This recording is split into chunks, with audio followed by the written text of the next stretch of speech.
Hi, my name is Amanda Mayo, and I'm in UK 101. And for an assignment, we are to create a 3 to 5 minute vlog discussing this year's common reading experience, which is A Long Way Gone, Memoirs of a Boy Soldier by Ishmael B. And we are to talk about one or more themes that he incorporates into the book. And I will be doing many themes today. One of the first themes I'm going to be talking about is trauma and personal loss. And with the themes, we are supposed to cite specific examples from the book. So for trauma and personal loss, the specific example I'm using is when Ishmael is kidnapped and taken by the RUF, which is the Rebel United Forces, and he is forced to begin killing people. And for his trauma, he is only around between 10 to 13 years old at the time, and he's being trained to use guns and as well as taking certain drugs that are not good for anyone, especially not a young boy. And throughout him fighting, he at first feels very, very guilty for having to kill people. He doesn't understand, he doesn't want to do it, but slowly he begins to take enjoyment from it. He thinks that he lost his family because in the beginning of the book, he loses his mother, father, his grandmother, and then later on his brother because of this war. And he thinks, well, if I kill these people, then I'm avenging my family. And for me, that just encompasses trauma and personal loss as a whole, because he is now suffering a trauma, and that trauma is having to fight at the young age of being between 10 and 13 and using guns, grenades, and etc., as well as taking drugs in order to keep up with the other soldiers, and he's being trained by these soldiers. And then for the personal loss, him losing his family is a huge role in that, and especially when he begins walking with his friends from village to village, he slowly begins to lose some of his friends. They slowly begin to die off because they can't find food. They're always being hunted by soldiers. So to me, that just encompasses trauma and personal loss as a whole. And then the next one I'm talking about is violence. And for violence, I consider part of it is when he is having to take the drugs. And 3 of the drugs that I know that he had to take are marijuana, cocaine, and what is known as brown. And he claims that these drugs give him a high. They give him a speed to be able to hunt more, to kill more people, to stay awake longer. And he slowly begins to realize once he's rescued, he has withdrawal symptoms. He develops a headache and multiple other symptoms that go along with what any drug addict would begin to feel. So that is violence to his body. And then another part of the violence is when he's slowly having to go kill these people, especially whenever he goes around from village to village and witnesses people being shot or people just wandering around with injuries or bullet holes, such as in one scene that he recalls, he remembers seeing a woman with a child on her back, and the child is dead and she is shot, and she's just wandering around, and that is very terrifying for a young boy. And the next one I'm talking about is survival, and this whole book is about survival. He has to learn how to adapt to different situations. He has to learn how to adapt to him being hungry all the time, and to learn to be able to control that hunger. He has to learn to be able to live without things he had before, having to go from village to village searching for things. He has to learn the art of stealing food. In one part, he says that he never thought he would do this, but he begins stealing food from children because he's that hungry and he needs to survive. And that is a survival part, doing things that you never thought you would do just to survive.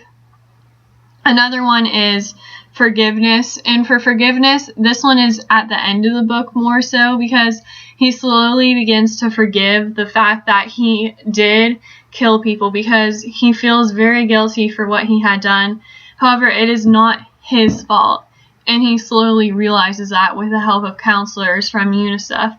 He learns that he was basically taken at a young age and brainwashed to do these, that it is not his fault. It is the leader's fault for letting this happen. and so he's once able to forgive himself for not being able to protect his family, for killing innocent people, as well as for taking the drugs. And then the last one I'm going to talk about is redemption. And a specific example of this is towards the end of the book, he is finally able to escape the country of Sierra Leone, where this whole story takes place, and go to New York City to live with Laura Sims, who he met through UNICEF, because UNICEF wanted to help the children. And to give basically a summary of what all happened, I don't want to spoil the whole book for you in case you haven't read it, but he is abducted by the Rebel United Forces, is forced to kill, forced to do things that no child should ever go through. And then UNICEF comes and rescues him. And UNICEF is an organization that is catered to children's needs and rescuing them from violence and etc. And they rescue him, and he slowly goes and is rehabilitated by counselors and many other people at UNICEF. And that is where he experiences the drug withdrawals, because he's not getting that constant supply of cocaine, brown, or marijuana. And he is able, through UNICEF, they hold a thing where they choose 2 kids to go to the United Nations in New York, and they talk about what they experienced and what war happened to them and what they experienced in their own country. And there he meets Laura Sims. And Laura Sims becomes his adopted mother. And if you look towards the back of the book and the acknowledgments, I will just read this real quick. He says, "Without their presence, this book wouldn't have been possible. My immense gratitude to my family, my mother, Laura Sims, for her tireless work to bring me here, for her love and advice, for providing me a home when I had none, and for allowing me to rest and enjoy the last moments of what was left of my childhood." So he realizes that he did have some of his childhood taken away from him. However, he still has a chance. As well as another thing that I found very interesting was towards the beginning of the book, it states New York City, 1998. "My high school friends have begun to suspect I haven't told them the full story of my life. Why did you leave Sierra Leone? Because there was a war. Did you witness some of the fighting? Everyone in the country did. You mean you saw people running around with guns and shooting other people? Yes, all the time. Cool. I smile a little. You should tell us about it sometime. Yes, sometime." With this, to me, it just states how some of us have ignorance to what's going around in other countries of the world. We don't hear it all the time. We are very protected. And so that was just very interesting to me. And another part is we are to mention how will we overcome obstacles that we will experience during our college years. And the obstacles I am experiencing currently are with math, and I have gone to Math Scholars and The Study, which are both places that can help you on math, and I have utilized those tools.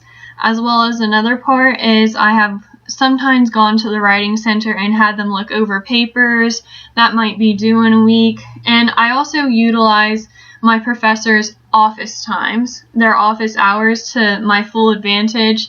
If there's a paper due in a week and I finish it, or I don't know what to do, I will go during my professor's office hours and talk to them and explain to them that I'm not sure what I'm supposed to do, and they will explain to me. And a part of me, what I made sure to do at the beginning of the year was I visited each professor during their office hours and just spoke to them and explained to them where I'm from and just talked to them a little bit, because I wanted to get to know them and I wanted them to know me, to know my name. And this is my vlog. Towards the end of it, I'm going to have some pictures, and I might be able to get a rap song included. If not, then I just wanted to add that during his childhood, before everything happened, he was very interested in rap and songs, and he would carry a notepad around and write original lyrics of his own. And that is an example of what his childhood was like before he was abducted. Thank you.